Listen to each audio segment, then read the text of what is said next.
Elle nettoyait le sol lors d'un événement de luxe. Mais le millionnaire l'a prise pour une célébrité. Alors, le champagne heurta le sol de marbre avant qu'elle ne puisse faire quoi que ce soit pour l'éviter. Le bruit de l'assiette en argent résonnant dans tout le pavillon d'or fut comme un coup de feu dans le silence de la nuit. Et pendant une seconde qui parut bien plus longue qu'elle ne l'était, tout s'arrêta. Les conversations, les rires, le tintement des verres. Tout.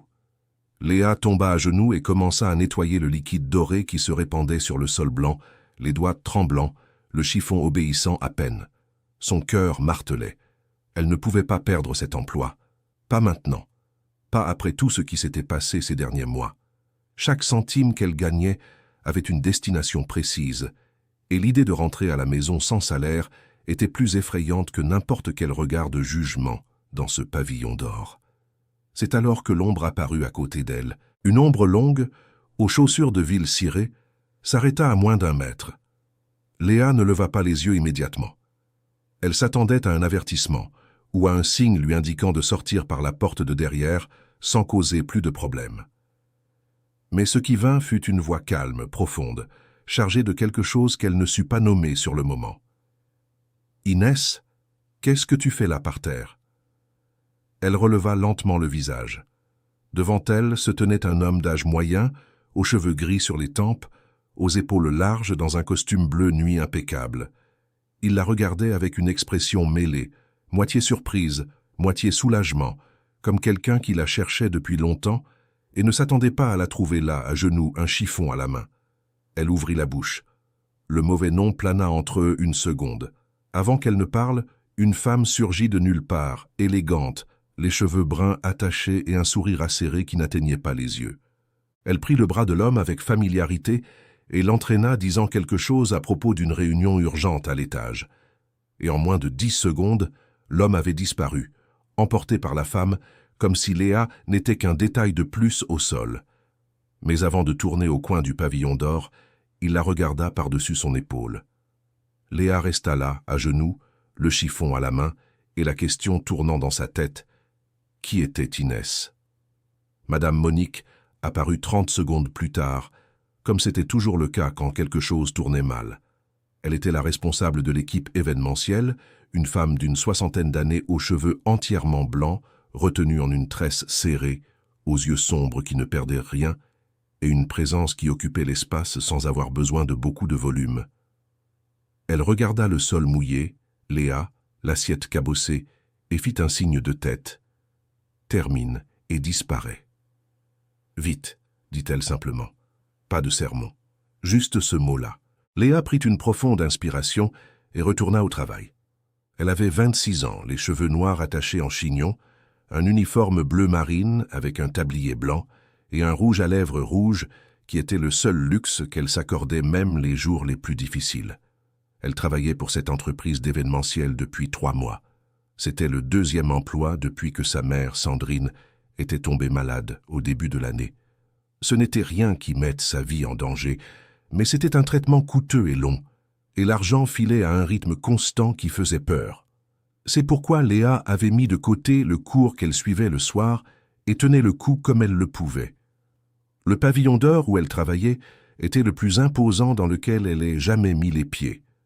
Des fleurs blanches et dorées dans d'énormes compositions, des tables couvertes de lin fin, des lustres qui semblaient des pluies de cristal.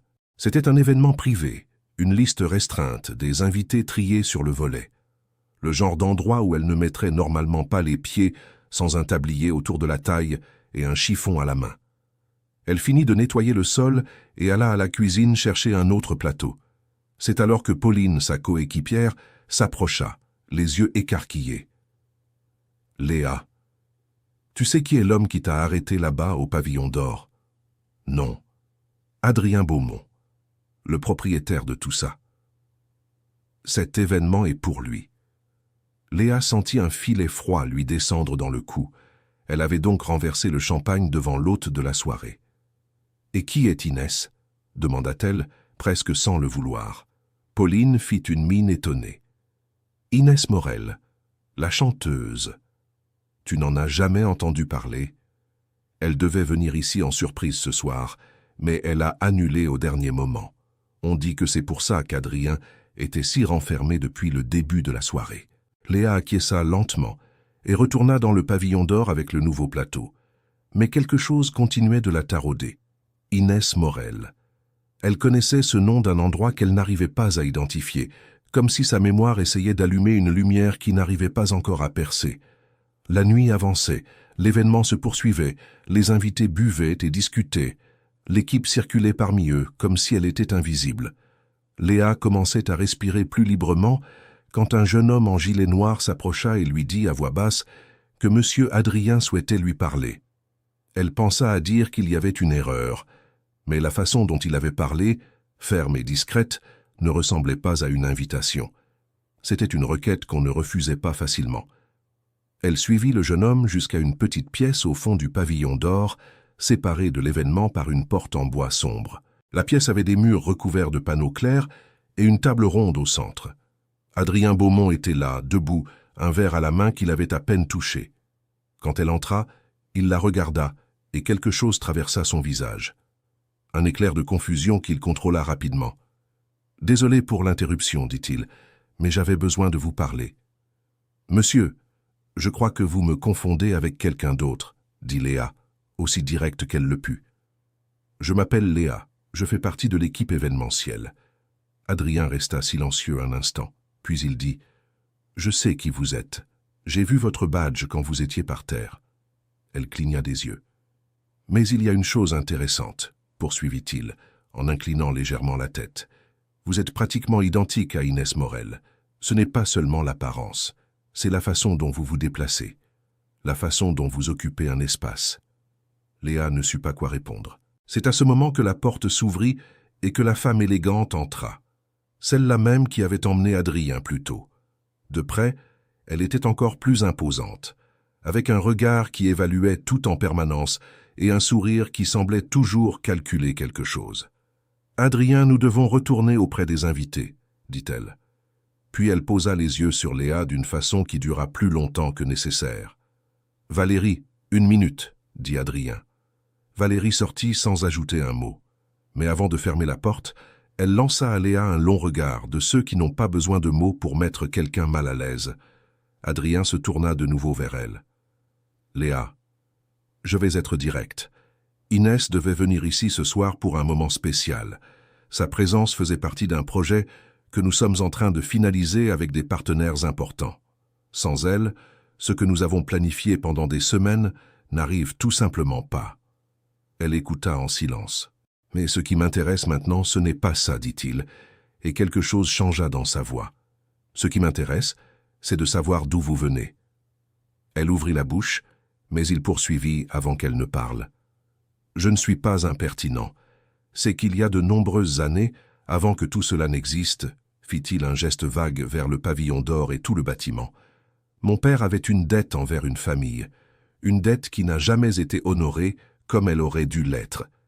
Et le nom de cette famille était le même que celui que j'ai vu sur votre badge. » Léa sentit le sol vaciller légèrement sous ses pieds. Sur le badge, il était écrit « Léa Gauthier ». Elle ne dit rien. À l'intérieur d'elle, quelque chose commença à bouger, comme une pièce que la vie avait laissée au mauvais endroit depuis trop longtemps et qui essayait de retrouver sa place. Cher auditeur, si vous aimez l'histoire, profitez-en pour laisser un like et surtout vous abonner à la chaîne. Ça aide beaucoup ceux qui débutent. Maintenant, je continue. Elle sortit de cette pièce avec bien plus de questions qu'elle n'en avait en entrant. Et c'est là qu'elle tomba sur Madame Monique dans le couloir. La chef d'équipe la regarda d'une manière différente cette fois. Ce n'était plus le regard d'une superviseure, c'était autre chose, plus profond, plus ancien. « Vous avez été appelé pour parler à Adrien, » dit Monique. Ce n'était pas une question. « Oui, » confirma Léa. Les deux restèrent immobiles dans le couloir pendant une seconde qui portait le poids de beaucoup de choses non dites. Puis Monique dit, si doucement que Léa l'entendit à peine, « Votre grand-mère s'appelait Thérèse Gauthier. » Léa retint son souffle. Sa grand-mère était partie quand elle était encore toute petite, mais le nom la frappa avec une force à laquelle elle n'était pas préparée. « Ça, comment le savez-vous » Monique regarda des deux côtés du couloir. « Ce n'est pas le lieu pour parler, mais je sais des choses que vous devez savoir, et j'aurais dû vous le dire avant aujourd'hui. » Avant qu'elle puisse continuer, un bourdonnement grandit là-bas au pavillon d'or. Des voix, le bruit de talons pressés, quelqu'un appelant le nom d'Adrien. Monique et Léa échangèrent un regard et se dirigèrent vers le bruit. Au centre du pavillon d'or, parmi les invités qui s'ouvraient en 2 rangées comme une marée, se tenait une femme. Léa la vit et resta figée sur place. C'était comme regarder un miroir, avec des années en plus, et une vie complètement différente reflétée dedans. La femme avait les cheveux noirs attachés en tresses sur le côté, des pommettes hautes, du rouge à lèvres écarlate. La posture de quelqu'un habitué à faire apparaître de l'espace là où il n'y en avait pas. Le regard de quelqu'un qui avait choisi il y a longtemps ce qu'elle allait laisser derrière elle. Inès Morel était enfin apparue, et elle regarda directement Léa. Cela ne dura que quelques secondes, mais quiconque y prêtait attention aurait remarqué que les yeux d'Inès restèrent accrochés à ceux de Léa d'une manière qui n'était pas le regard de quelqu'un qui voit une étrangère. Adrien s'approcha d'Inès avec un sourire tendu, et ils échangèrent des mots rapides qui n'arrivèrent pas aux oreilles de Léa. Valérie apparut à côté d'Adrien, lui murmura quelque chose à l'oreille, regardant Léa pendant qu'elle parlait. Le visage d'Adrien devint grave. Léa sentit qu'elle devait sortir de là, prendre son sac, traverser la cuisine et s'enfuir par la porte de derrière avant que les choses n'empirent. Mais son corps ne lui obéit pas. Inès s'approcha lentement, comme quelqu'un qui mesure chacun de ses pas. « Vous travaillez ici, » dit Inès. Ce n'était pas une question. C'était un constat chargé de quelque chose que Léa ne parvenait pas à nommer. « Oui, » répondit-elle. « Quel est votre nom complet ?»« Léa Gauthier. » Inès retint son souffle de manière assez visible pour que 2 ou 3 personnes autour remarquassent. Puis elle dit, d'une voix un peu plus basse qu'avant, « Votre mère s'appelle Sandrine ?» Je dois m'arrêter ici une seconde, parce qu'il y a des moments dans une histoire qui arrivent de plus tôt que ce qu'on attend. Et ce fut l'un de ces moments. Quand j'ai su ce qui allait suivre, je suis resté un moment avant de continuer à lire. Le pavillon d'or tout entier aurait pu s'effondrer à cet instant que Léa n'aurait rien senti. Elle fixa cette femme célèbre, avec ses boucles d'oreilles qui valaient plus que 3 mois de son salaire, et demanda « Comment connaissez-vous ma mère ?» Inès détourna le regard. C'était la première fois depuis qu'elle était entrée dans le pavillon d'or qu'elle ne soutenait le regard de personne. « Je suis sa sœur, » dit Inès. Le silence qui suivit fut du genre qui occupe un espace physique. Léa savait que sa mère avait une sœur qui était partie quand les 2 étaient jeunes. Une sœur qui avait changé de nom, choisi une nouvelle vie, et ne s'était plus jamais retournée. Sandrine en parlait rarement, et quand elle en parlait, c'était avec cette douleur douce de quelqu'un qui a appris à porter un poids sans faire de bruit avec. La célèbre Inès Morel était la tante que Léa n'avait jamais connue. « Vous ne pouvez pas rester ici, » dit Inès, retrouvant un peu de contenance. « Cela va créer des problèmes. Pour nous 2. »« Pour nous 2 ?» répéta Léa, et elle sentit quelque chose de chaud monter dans sa gorge. « Vous êtes sortis de la vie de ma mère avant ma naissance. Il n'y a pas de nous 2 ici. » Inès ouvrit la bouche puis la referma. Ce fut Valérie qui brisa le silence, apparaissant à côté des 2 avec ce sourire qui n'atteignait jamais ses yeux. « Quelle situation intéressante, » dit-elle, dévisageant Léa de la tête aux pieds. « Un employé de l'événement qui se trouve être la nièce d'Inès Morel. Adrien va adorer connaître chaque détail de cette histoire. »« Valérie, » dit Inès, avec un filet d'avertissement dans la voix. « Je ne fais que penser à voix haute, » dit Valérie. « Toute cette confusion peut devenir un énorme problème. Pour l'événement, pour le projet, pour l'image d'Inès. La presse adore ce genre d'histoire. » Léa regarda Valérie et comprit immédiatement que cette femme n'était du côté de personne. Elle faisait un calcul. Madame Monique se plaça entre elles. Sans précipitation, sans drame. De cette manière que seuls ceux qui ont passé des décennies à gérer des situations difficiles savent faire, occupant exactement la bonne place sans attirer trop l'attention. « Valérie, » dit Monique, avec un calme qui était en réalité une autorité d'une autre espèce. « Depuis combien de temps travaillez-vous pour Adrien ?»« 6 ans, » répondit Valérie, trouvant la question étrange. « Alors vous savez peut-être que le père d'Adrien, M. Laurent, a conclu un accord avec une famille, il y a de nombreuses années. » Monique parla sans se presser, choisissant chaque mot. « Un accord qu'il n'a pas honoré, et dont Adrien connaît l'existence, mais n'a jamais trouvé l'autre partie pour le régler. Le visage de Valérie resta impassible, mais ses yeux se tournèrent vers Adrien, qui s'était approché assez près pour tout entendre. « Monique, dit Adrien, qu'est-ce que vous êtes en train de dire ?» La femme aux cheveux blancs respira profondément, et Léa vit, à cet instant, que cette femme portait cela depuis très très longtemps. Votre père a demandé un prêt à la famille Gauthier lorsqu'il débutait. Thérèse Gauthier, la grand-mère de cette jeune fille, a prêté tout ce qu'elle avait, sans hésiter, parce qu'elle faisait confiance à la parole de M. Laurent. Votre père n'a jamais remboursé. Il n'a jamais essayé. Et la famille Gauthier a perdu peu à peu le peu qu'elle avait au fil des années. Monique marqua une pause. Je le savais. J'étais là lorsque l'accord a été conclu, et je n'ai jamais rien dit parce que M. Laurent m'a demandé le silence et j'ai obéi. C'est une chose que je porte encore aujourd'hui. Adrien resta longtemps à regarder Monique. Son expression changea lentement, comme quelqu'un qui assemble les pièces d'un puzzle dont il ignorait même l'existence. Inès était restée silencieuse pendant tout ce temps. Lorsqu'Adrien la regarda enfin, elle dit « Je ne savais rien de tout cela. J'étais partie bien avant. » « Mais vous saviez que vous aviez une nièce, dit Léa. Ce n'était pas une accusation. C'était un constat qui sortit avec une voix plus ferme qu'elle ne l'avait elle-même espéré. Inès ne nia pas. « Ma mère vous a écrit à ma naissance, continua Léa. Elle me l'a raconté une fois. Elle a dit qu'elle avait envoyé une lettre et n'avait jamais reçu de réponse. Inès ferma les yeux. Je l'ai reçue. Le pavillon d'or tout entier aurait pu être vide ou bondé, cela n'aurait fait aucune différence. Ce moment n'appartenait qu'à elles deux. J'avais peur qu'on me trouve, dit Inès, d'une voix plus basse qu'à n'importe quel autre moment depuis son arrivée. J'avais tout changé. Le nom, l'histoire, tout. Si je répondais, quelqu'un découvrirait d'où je venais. J'ai pensé qu'il était plus facile de laisser les choses comme elles étaient. Pour vous, c'était plus facile, dit Léa. Pour ma mère, ça ne l'a pas été. Inès n'avait pas de réponse à cela, et Léa n'en demandait pas. Cher auditeur, si vous aimez cette histoire, n'hésitez pas à laisser un like, et surtout à vous abonner à la chaîne. Cela aide beaucoup ceux qui débutent. Et maintenant, on continue. Adrien s'approcha de Léa, avec une expression qu'elle n'avait jamais vue chez quelqu'un qui la connaissait à peine. Un respect authentique. « Je veux régler ce que mon père devait, » dit-il simplement. Cela ne va pas défaire ce qui s'est passé, mais je ne vais pas porter cette dette. Léa le regarda. Vous ne me connaissez même pas. J'en sais assez, dit-il. Je vous ai vu agir avec plus de dignité dans un pavillon d'or plein de gens qui vous jugeaient, que la plupart des gens n'en ont quand ils n'ont rien à perdre. Valérie tenta de parler, mais Adrien l'interrompit d'un regard qui n'avait pas besoin de mots.